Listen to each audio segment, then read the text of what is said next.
18 दिसंबर 2015 विजय माल्या ने 14 करोड़ लगाकर अपने 60वें जन्मदिन की ऐसी पार्टी दी कि पूरी दुनिया के अखबारों में हेडलाइन बन गई। यहाँ सोनू निगम और स्पेनिश गायक एनिरिके इग्लेसियास के गाने की धुन पर दुनिया भर के अमीर लोग ठुमके लगा रहे थे। बियर, दारू और शैंपेन पानी की तरह बह रही थी। ये विजय माल्या की दौलत, शोहरत और ताकत की कहानी बयान कर रही थी। मगर दूसरी तरफ उन 3000 कर्मचारियों के परिवार भूख से तड़प रहे थे, जिनकी सालों की तनख्वाह आंकड़ों में करीब 300 करोड़ माल्या की किंगफिशर कंपनी खा गई थी। एक तरफ विजय माल्या एयरबस A319 नाम के अपने लग्जरी प्राइवेट जेट में उड़ान भर रहा था, वहीं दूसरी तरफ उसके कर्मचारी के पास बस टिकट खरीदने के पैसे नहीं थे। माल्या के फाइनेंस एक्सपर्ट उनकी काली करतूतों पर पर्दा डालने की कोशिश कर रहे थे। बैंक्स उन पर खबरों को बाहर आने से रोकने की कोशिश में लगी हुई थीं और उन्होंने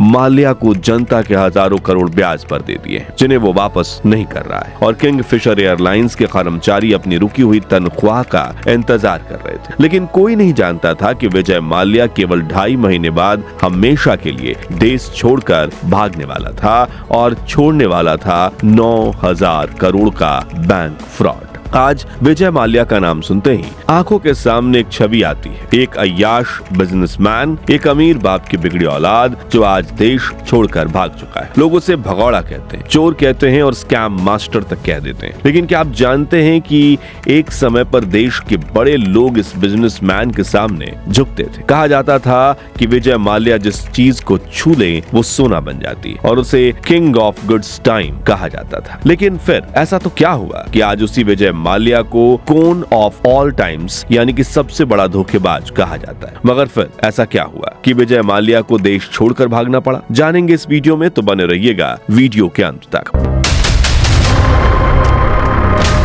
इस कहानी की शुरुआत होती है विजय के पिता विट्ठल माल्या, जिन्होंने 1940 के दशक में स्टॉक मार्केट में खूब पैसे बनाए, जिसके बाद उनका ध्यान यूनाइटेड ब्यूरीज नाम की कंपनी पर गया। दरअसल उस दौर में ब्रिटिशर्स ने अपने सैनिकों को शराब सप्लाई करने के लिए देश भर में छोटी छोटी शराब बनाने वाली फैक्ट्रीज यानी ब्यूरीज लगाई थी। और अंग्रेजों के जाने के बाद 1950 के दशक में इन सभी ब्रूअरीज के साथ मिलाकर एक कंपनी बनी, तो उसका नाम रखा गया यूनाइटेड ब्रूअरीज। और उसी दौरान विट्ठल माल्या ने इस कंपनी में इतना पैसा लगाना शुरू किया कि देखते ही देखते वे इसके मेजर स्टेक होल्डर और चेयरमैन बन गए। इसके बाद उन्होंने देश भर की कई और लिकर कंपनीज को खरीदना शुरू किया और 80 का दशक आते आते उन्होंने 350 करोड़ का बिजनेस अंपायर खड़ा कर लिया, जिसके इकलौते वारिस थे विजय माल्या। विजय को बचपन से ही राजकुमारों जैसी जिंदगी मिली थी। जहां बाकी बच्चे बिना चप्पल के गले क्रिकेट खेलते थे, वहीं विजय फरारी दौड़ाता था। महंगे कपड़े, 5 स्टार होटल्स का खाना, फॉरेन ट्रिप्स, स्विस स्कूल और भी बहुत कुछ। इतना ही नहीं, 1980 में विजय नेशनल मोटर रेसिंग चैंपियन भी बन चुका था। लेकिन तभी एक हादसा हुआ। बिजनेस के तनाव में विट्ठल माल्या ने अपनी तबीयत का कभी ध्यान नहीं दिया और 1983 में एक दिन उन्हें दिल का दौरा पड़ा और उन्होंने दुनिया को अलविदा कह दिया। अब इतने बड़े एम्पायर की जिम्मेदारी विजय माल्या पर आ गई। मगर जहां विजय के पिता हमेशा दुनिया की नजरों से दूर रहते थे, वहीं विजय उनसे बिल्कुल उलट एक पार्टी एनिमल था, जिसे शो ऑफ करना खूब पसंद था। इसलिए हर किसी को यही लग रहा था कि विजय माल्या बिजनेस को नहीं चला पाएंगे। लोगों की सोच को गलत साबित करने के लिए विजय ने अपने 10 सालों में कई नए बिजनेस खोलने की कोशिश की, जैसे कि थ्रिल नाम की cold drink, McDowell's, pizza king नाम की fast food franchisee, engineering, manufacturing, chemical, software, transportation, mining और यहाँ तक की टेलीकॉम कंपनी भी खोली। लेकिन इनमें से ज्यादातर कंपनीज डूब गई। इस बीच विजय ने अपने पिता से मिले कई बड़े बड़े बिजनेस बेच दिए, जैसे कि बर्जर पेंट्स उन्होंने 400 करोड़ में बेचा था, लेकिन आज उसकी वैल्यूएशन 50,000 करोड़ से भी ज्यादा है। कुल मिलाकर इस अमीर लड़के ने खूब पैसा डुबाया,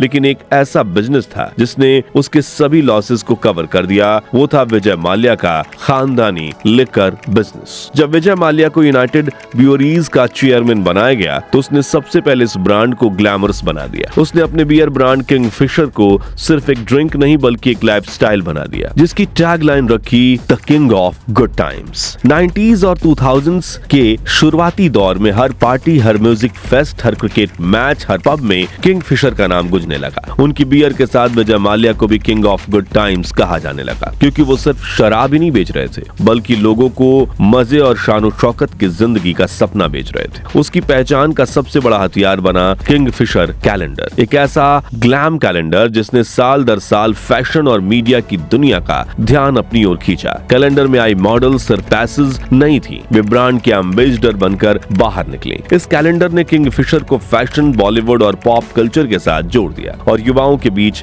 ब्रांड कूल और एस्पिरेशन बन गया। मॉडल्स, फोटोशूट और एक्सोटिक लोकेशंस, सब कुछ एक हाई एंड ब्रांड इमेज तैयार करने के लिए किया गया था। इस तरह भारत में ग्लैमर मार्केटिंग की नींव भी विजय माल्या ने ही रखी थी, जिसके बाद हर ब्रांड ने इसे अपनाना शुरू किया। विजय माल्या की ये मार्केटिंग टेक्निक इतनी सफल हुई कि देखते ही देखते किंगफिशर न सिर्फ भारत बल्कि दुनिया की सबसे बड़ी बियर ब्रांड में से एक बन गई, जिसके साथ विजय माल्या को भी वो शोहरत मिली जिसे वो बचपन से पाना चाहते थे। 90 के दशक में क्रिकेट टीमों की sponsorship, formula 1 racing team, Bollywood star की पार्टियां, सब जगह माल्या का पैसा और नाम चमक रहा था। लेकिन यहीं से खतरनाक खेल शुरू हुआ, क्योंकि इस तमाम शान शौकत को बनाए रखने के लिए माल्या ने बैंकों से बेहिसाब कर्ज लेना शुरू कर दिया। लेकिन कंपनी का व्यापार भी उतना ही बढ़ रहा था। विजय ने खुद पर भी इन पैसों को बेहिसाब खर्चना शुरू कर दिया। प्राइवेट जेट्स, बड़े घर, इंटरनेशनल पार्टियां और सबसे ज्यादा सुर्खियों में था विजय माल्या का घर। विजय ने बेंगलुरु में किंगफिशर की 33वीं मंजिल पर एक लग्जूरियस मेंशन बनाया। अमेरिका के व्हाइट हाउस की तरह दिखने वाला ये महल 167 करोड़ खर्च करके बना था,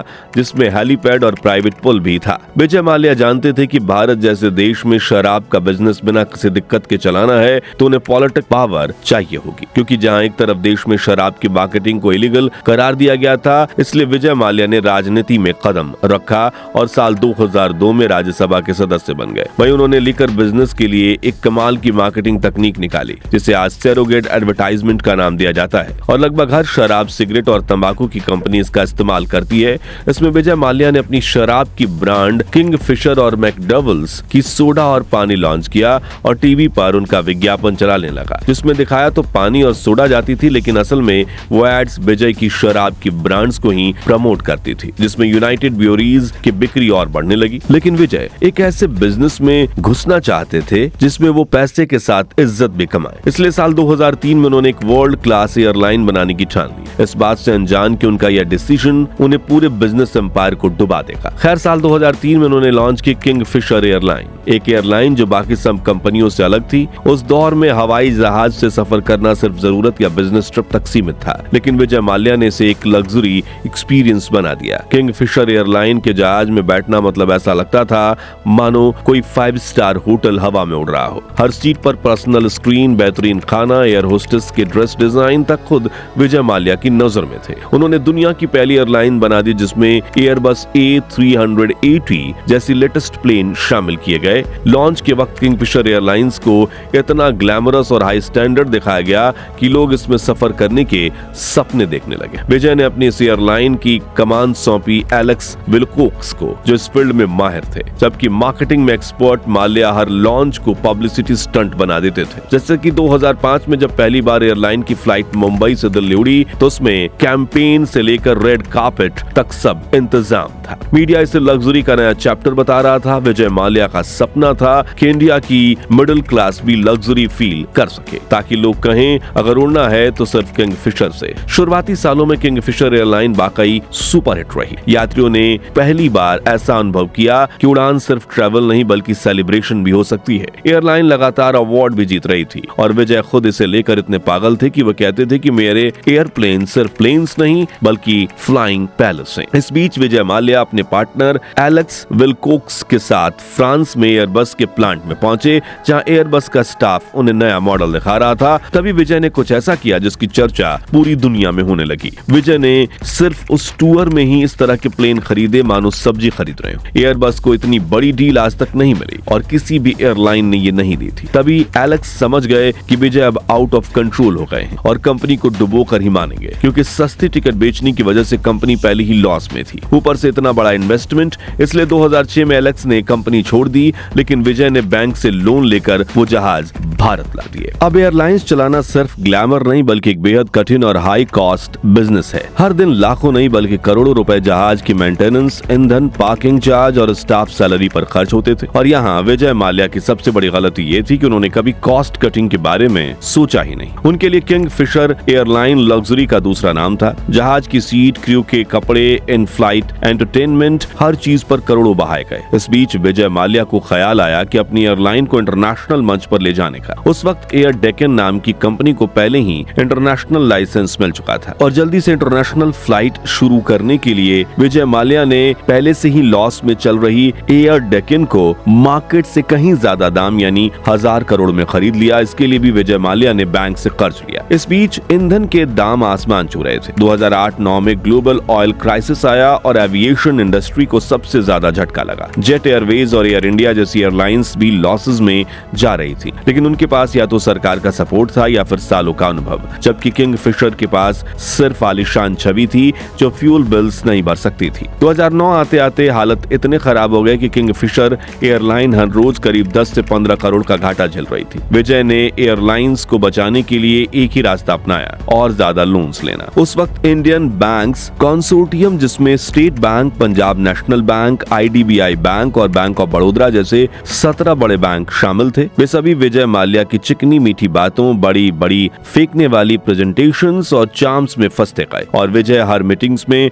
उनसे करोड़ों की लोन पास करवा लेते। 2010 तक विजय माल्या पर हजारों करोड़ का कर्ज चढ़ चुका था, लेकिन लग्जरी कम नहीं हुई। उसी दौरान कर्मचारियों को 2 से 3 महीने की तनख्वाह नहीं मिली।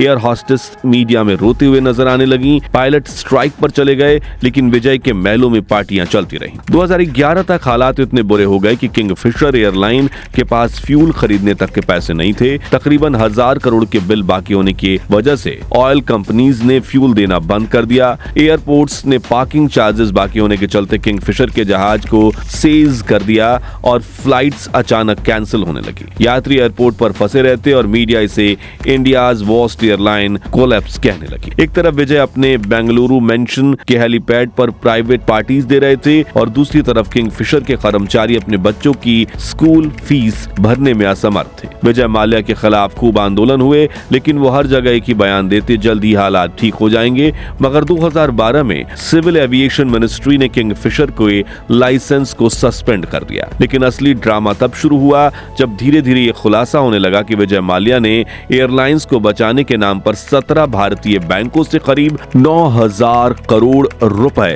बैंक लोन लिया है। उन्होंने बैंक्स की आंखों पर पट्टी बांधने के लिए कंपनी की फाइनेंशियल रिपोर्ट्स में नुकसान छिपाए थे, मगर हकीकत में बैंक किंगफिशर एयरलाइन को फंड कर रही थी। लेकिन विजय अपना पैसा, अपने आलीशान जीवन, IPL टीम, दुनिया भर के देशों में पार्टीज और प्रॉपर्टीज और ना जाने कहां लगाकर आरामदायक जीवन जी रहे थे। 2013 तक किंगफिशर एयरलाइन आधिकारिक तौर पर बंद हो चुकी थी। हजारों कर्मचारी बेरोजगार हो गए। उनकी सालों की मेहनत और सैलरीज तक उन्हें वापस नहीं मिली और 2014-15 में जब बैंकों ने अपने पैसे की रिकवरी शुरू की, विजय माल्या पर बैंक फ्रॉड का केस दर्ज हुआ। तब उन्होंने बार बार कोर्ट में समय मांगा और हर सुनवाई को टालते रहे। बेंगलुरु में अपना आलीशान जीवन जीते रहे, पार्टीज करते रहे, लेकिन उन्हें अंदाजा नहीं था कि उनकी हर एक पार्टी उन हजारों परिवारों को बिखेर रही है जिनकी सालों की तनख्वाह वो खा चुके थे। फिर आया 2 मार्च 2016 का वो दिन जिसने पूरे देश को हिला दिया। आधी रात को विजय माल्या करीब 300 बैग्स के साथ चुपचाप एक हवाई जहाज में बैठकर लंदन रवाना हो गए। उस वक्त ना तो सरकार को खबर लगी, ना ही बैंकों को और ना ही कोर्ट्स को। भारत को तब एहसास हुआ जब उनका किंग ऑफ गुड टाइम एक भगौड़ा बन चुका था। मगर सवाल तो फिर भी कई खड़े हुए कि ऐसा आदमी जिस पर CBI की जांच चल रही थी, वो एयरपोर्ट से बाहर कैसे निकल गया? उसका पासपोर्ट जब्त क्यों नहीं किया गया? उस पर इंटरनेशनल ट्रैवल बैन क्यों नहीं लगा? सवाल बहुत है, लेकिन आज जवाब कोई नहीं दे पाया है। और यही है इस देश की सबसे बड़ी त्रासदी। यहाँ गुनेगार मुस्कुराते हुए विदेश भाग जाते हैं और वहाँ भी अपना आलीशान जीवन जीते हैं, और कर्मचारी, जनता, टैक्स पेयर्स सिर्फ न्यूज बुलेटिन में खबरें देखते रह जाते हैं। तो दोस्तों, विजय माल्या से आखिर गलती कहाँ हुई? और हजारों करोड़ का घोटाला करके विदेश भाग जाने वाले बिजनेसमैन को क्या कभी रोका जा सकता है, या ऐसे घोटाले हमेशा चलते रहेंगे? अपनी राय हमें कमेंट्स में बताइए। अगर विजय माल्या की इस सच्ची कहानी ने आपको भी चौंका दिया तो इस वीडियो को लाइक और शेयर करके 21,000 लाइक्स जरूर करवा दीजिए, और ऐसे ही अनकहे अनसुने सच को जानते रहने के लिए हमारे चैनल को सब्सक्राइब करके पास वाली घंटी जरूर बजा दीजिए। जय हिंद, जय भारत।